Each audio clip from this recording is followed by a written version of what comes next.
Guys सबैहरुमा नमस्कार। आज हामी पोकली झरना ओखलढुङ्गाको पोकली झरनामा आएका छौँ। यहाँ आज त्यस्तै समय अनुकूल हामी धेरै अगाडिदेखि आउन खोजिराखेका छौँ, तर आउने अनुकूल मिलेको थिएन। आज एउटा सन्दर्भ मिल्यो जसले गर्दाखेरि आज पोकली झरना आउने अवसर मिल्यो।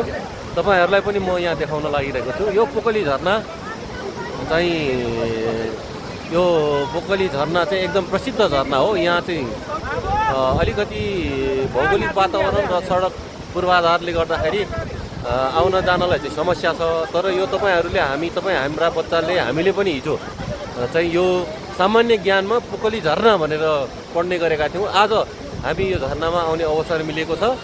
यहाँहरूलाई पनि म विदेश जानुहुन्छ, विदेशको क्यानाडा जानुहुन्छ, कहाँ जानुहुन्छ झरना खेल्नलाई, त हाम्रै देशमा पनि यस्ता धेरै राम्रा झरनाहरू छन् जो घुम्न तपाईहरुले छुटाउनु भएको छ। त्यसकारण तपाईहरु पनि आउनुस्।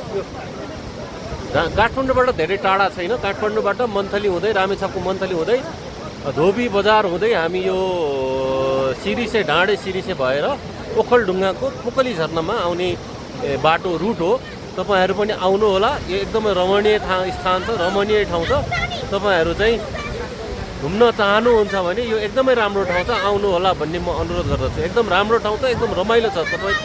तपाईलाई जति टेन्सन छ, जति उ छ, यहाँ आएपछि त्यो सबै मुक्त हुन्छ। त्यसकारण सम्पूर्णलाई म यो पोकली झरना घुम्न आउनलाई अनुरोध गर्दछु। धन्यवाद।